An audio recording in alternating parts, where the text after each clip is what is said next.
Hello friends, welcome to our YouTube channel. इस video के माध्यम से आपको आरओ एआरओ से संबंधित जीके के बहुत ही महत्वपूर्ण प्रश्नोत्तर व्याख्या के साथ देखने को मिलेंगे। पूरा वीडियो देखिएगा।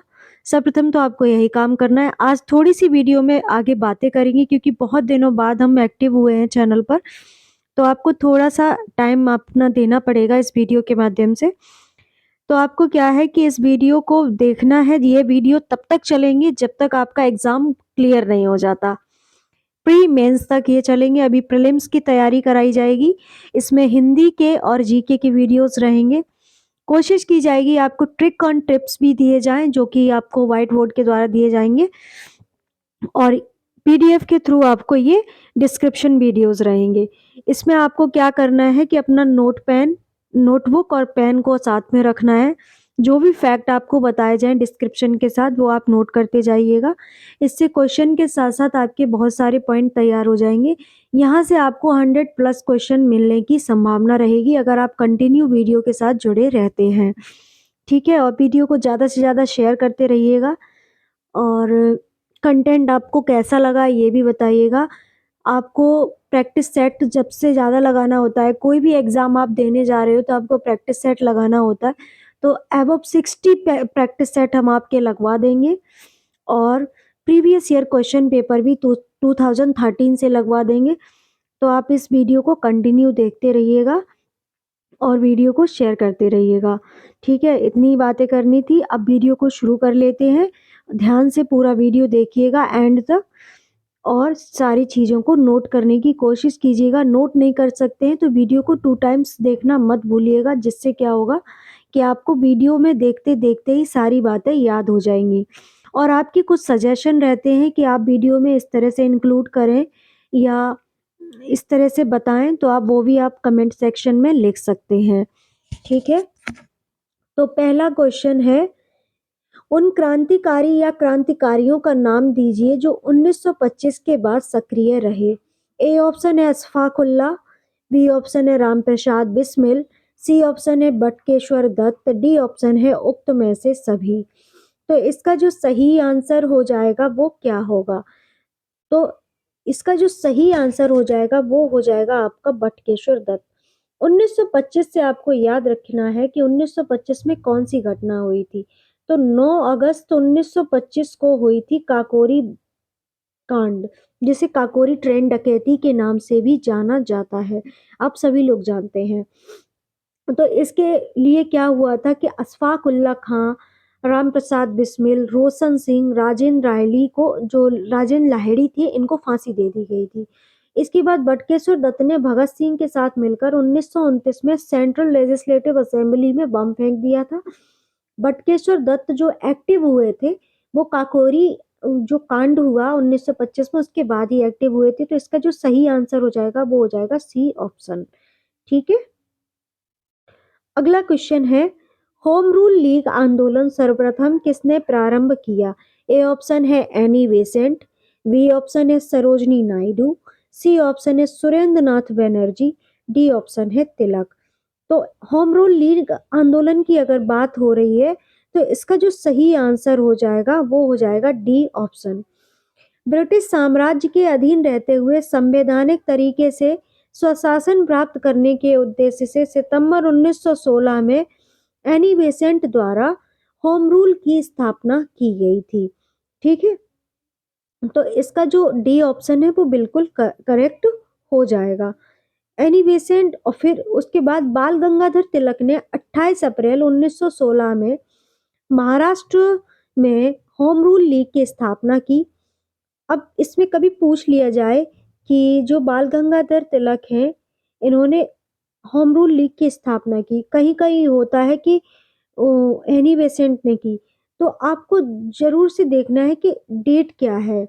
सितंबर 1916 में एनी बेसेंट द्वारा होम रूल लीग की स्थापना की गई थी, और बाल गंगाधर तिलक ने क्या किया था, 28 अप्रैल 1916 में महाराष्ट्र में होम रूल लीग की स्थापना की थी, जिसका केंद्र पूना, बेलगांव व कर्नाटक बनाया था।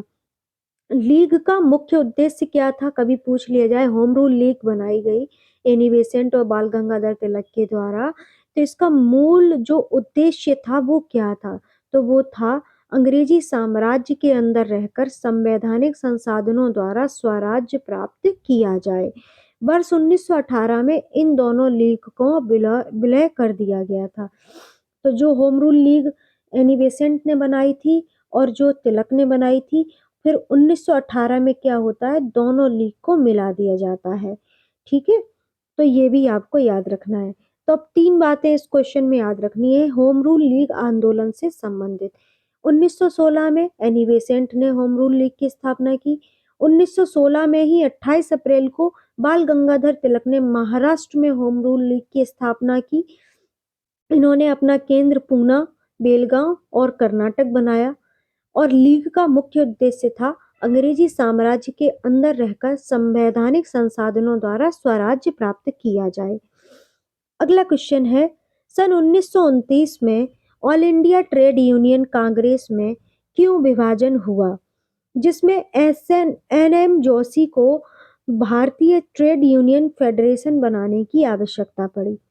सन 1929 में ऑल इंडिया ट्रेड यूनियन की जो है विभाजन हो जाता है और जिसमें क्या होता है, एन.एम. जोशी को भारतीय ट्रेड यूनियन फेडरेशन बनाने की आवश्यकता पड़ जाती है। तो ऐसा क्यों हुआ, ये क्वेश्चन पूछा जा रहा है। तो ए ऑप्शन दिया है सदस्यता के मापदंड के कारण। बी ऑप्शन है संगठन के लिए सरकारी अनुदान प्राप्त करने के लिए। सी ऑप्शन है संगठन को अंतर्राष्ट्रीय साम्यवादी आंदोलन से संयुक्त करने के मतभेद। डी ऑप्शन है नेहरू और जयप्रकाश नारायण के बीच व्यक्तित्व की टकराहट। तो इसका जो सही आंसर हो जाएगा वो हो जाएगा सी ऑप्शन। संगठन को अंतर्राष्ट्रीय साम्यवादी आंदोलन से संयुक्त करने के मतभेद के कारण क्या हुआ था, ट्रेड यूनियन कांग्रेस में विभाजन हो गया था। सन 1929 में अखिल भारतीय ट्रेड यूनियन का विभाजन 2 भागों में हो गया। एन.एम. जोशी के नेतृत्व में नरमपंथी लोगों ने ट्रेड यूनियन से अलग होकर Akhil Bharatiya trade union federation की स्थापना कर ली थी और भारतीय जो यूनियन कांग्रेस के विभाजन का महत्वपूर्ण कारण था वो क्या था कि साम्यवादियों का इस प्रकार बढ़ता हुआ प्रभाव। 1928 की अगर बात करें तो झरिया अधिवेशन हुआ था 1928 में। तो झरिया अधिवेशन के समय एटक नाम की, इस तरह से आप लिख सकते हैं इसको, एटक में कम्युनिस्टी समेत वामपंथियों की स्थिति काफी प्रभावशाली हो गई थी। इसके बाद सेशन की अध्यक्षता जब जवाहरलाल नेहरू कर रहे थे तब क्या होता है कि एस.एन. जोशी के नेतृत्व में कुछ लोग अलग हो गए। इन लोगों ने 1929 में इंडियन ट्रेड यूनियन फेडरेशन और यहीं से मजदूर आंदोलन के अर्थवाद या इकोनॉमिज्म की प्रवृत्ति पनपनी शुरू कर दी थी। ठीक है, तो क्वेश्चन आपको समझ में आ गया होगा, तो इसको अच्छे से याद रख लीजिएगा। जितनी भी बातें इससे संबंधित हो सकती थी वे हमने आपके साथ डिस्कस कर ली हैं। अगला क्वेश्चन है, निम्न में से कौन स्वराज पार्टी के गठन से संबंधित है? स्वराज पार्टी के गठन से कौन संबंधित है? ए ऑप्शन है सुभाष चंद्र बोस, बी ऑप्शन है सी.आर. दास, सी ऑप्शन है जवाहरलाल नेहरू, डी ऑप्शन है मोतीलाल नेहरू। तो इसका जो डी ऑप्शन है वो बिल्कुल करेक्ट हो जाएगा। डी ऑप्शन है 2 और 4, मतलब कि सी.आर. दास मतलब कि चित्तरंजन दास और मोतीलाल नेहरू जो है स्वराज पार्टी के जो स्थापना थी या गठन था उससे संबंधित थे। अब स्वराज पार्टी के बारे में थोड़ी सी डिस्कस कर लेते हैं। जब असहयोग आंदोलन हो रहा था उसकी समाप्ति हो जाती है 1923 में। 1923 में क्या होता है, असहयोग आंदोलन की समाप्ति हो जाती है। मोतीलाल नेहरू उस समय सचिव होते हैं, चित्तरंजन दास जो होते हैं वो अध्यक्ष होते हैं। वह देश बंधु द्वारा इलाहाबाद द्वारा स्वराज पार्टी की स्थापना की जाती है। इसका उद्देश्य कांग्रेस के अंदर रहकर चुनाव में हिस्सा लेना तथा विधान परिषद में स्वदेशी सरकार के गठन की मांग को उठाना था। मांगे न मानने पर विधान परिषद की कार्रवाई में बाधा डालना। 1925 ईस्वी को चित्तरंजन दास की मृत्यु हो जाने से स्वराज पार्टी शिथिल पड़ गई थी।